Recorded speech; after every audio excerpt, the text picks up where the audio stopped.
Di masa lalu, di Bali, Kerajaan Klungkung diperintah oleh Raja Dalam Segening. Istana Geo menjadi saksi berbagai intrik dan rahasia yang mengganggu kedamaian istana.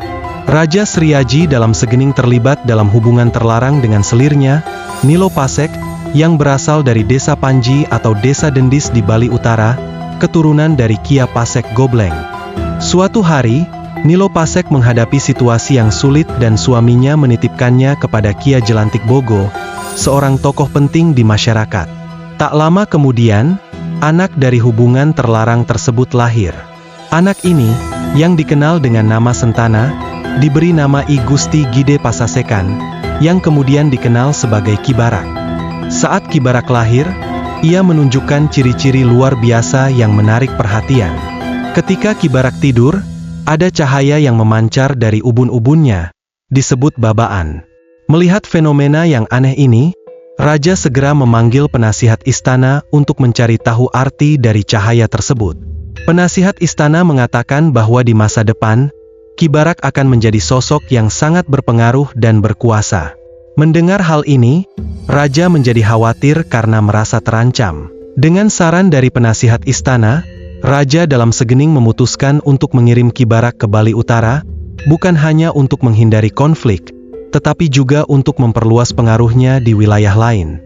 Pada usia 15 tahun, Raja Sriaji Dalam Segening memerintahkan Ki Barak untuk kembali ke tempat asalnya, dilengkapi dengan keris bernama Ki Baru Semang dan tombak bernama Ki Tunjung Tutur. Ki Barak didampingi oleh 40 pengawal yang dipimpin oleh Ki Dumpium dan Ki Dosok. Perjalanan mereka melewati hutan lebat yang menakutkan, udara dingin, dan medan yang sulit. Mereka menembus celah-celah bukit, mendaki gunung, dan menuruni jurang sebelum akhirnya tiba di tempat yang datar. Di tempat tersebut, mereka beristirahat dan makan ketupat, lalu melaksanakan sembahyang dan memerciki air suci sebagai doa keselamatan. Tempat ini kemudian diberi nama Keat. Ketika tiba di daerah yang dikenal sebagai Batu Menyan, mereka memutuskan untuk bermalam di bawah pohon. Di sana, mereka bertemu dengan raksasa yang menakutkan.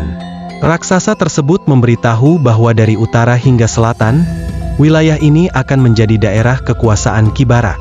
Keesokan harinya, mereka melanjutkan perjalanan, meskipun penuh dengan rintangan, dan akhirnya mencapai tujuan mereka, Desa Panji. Saat itu, Desa Panji dipimpin oleh Raja Kendris, yang terkenal kejam dan tidak adil. Dalam sebuah peperangan, Ki Barak berhasil membunuh Raja Kendris dan mengambil alih pemerintahan. Setelah menjadi pemimpin, Ki Barak membawa perubahan besar dan keadilan bagi rakyatnya.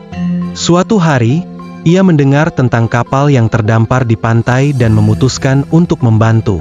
Bersama dengan Ki Dumpium dan Ki Sop, Ki Barak berhasil menyelamatkan kapal tersebut.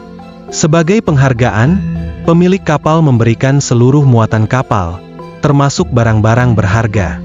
Keberhasilan ini meningkatkan kepercayaan rakyatnya dan mempercepat pembangunan di berbagai bidang.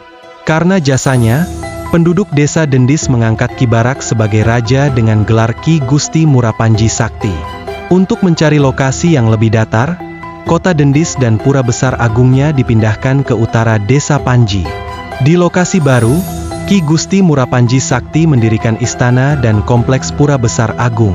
Untuk memenuhi kebutuhan spiritual dan hiburan masyarakat, ia membuat seperangkat alat musik yang disebut Jur Satukat. Alat musik ini terdiri dari gong, drum, kempul, gong kecil, dan gendang, yang digunakan untuk memastikan kebutuhan spiritual dan hiburan masyarakat terpenuhi. Di bawah kepemimpinan Ki Gusti Murapanji Sakti yang bijaksana, wilayah ini berkembang pesat. Kiai Alit Mandala, lurah kawasan Balem, tunduk kepada Baginda sebagai penghargaan atas kebijaksanaannya. Kemudian, kota Panji dipindahkan ke utara Desa Sangka. Di tempat baru ini, Baginda dan rakyatnya selalu bersukacita dan terus membangun. Tempat ini diberi nama Sukasada, yang artinya selalu bersukacita. Wilayah ini dikenal dengan nama Buleleng, karena ditumbuhi pohon buleleng atau jagung tembal.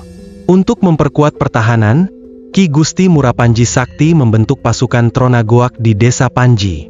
Pasukan ini terdiri dari 2.000 pemuda perwira yang tangkas dan bermoral tinggi, dipimpin oleh Ki Gusti Tambang Sampun. Bersama putra-putranya, Ki Gusti Murapanji Sakti memimpin pasukan Tronagoak dalam ekspedisi ke daerah Belambangan. Dalam pertempuran, Raja Belambangan tewas dan wilayah tersebut tunduk kepada Ki Gusti Murapanji Sakti. Kabar kemenangan ini sampai ke telinga Raja Mataram, yang memberi hadiah seekor gajah beserta 3 pengembalanya kepada Ki Gusti Murapanji Sakti. Namun, kemenangan ini juga membawa duka karena putra Ki Gusti Murapanji Sakti, Ki Gusti Murapanji Nyoman, gugur di medan perang. Meskipun sedih, Ki Gusti Murapanji Sakti akhirnya dapat mengatasi kesedihan ini dan memutuskan untuk membangun istana baru di sebelah utara Sukasada. Pada sekitar tahun 1526 Caka, Ki Gusti Murapanji Sakti memerintahkan rakyatnya untuk membabat tanah dan mendirikan istana di atas padang rumput alang-alang. Istana ini kemudian diberi nama Singaraja, yang artinya tempat singgah raja. Pada tanggal 30 Maret 1604, kota Singaraja resmi didirikan.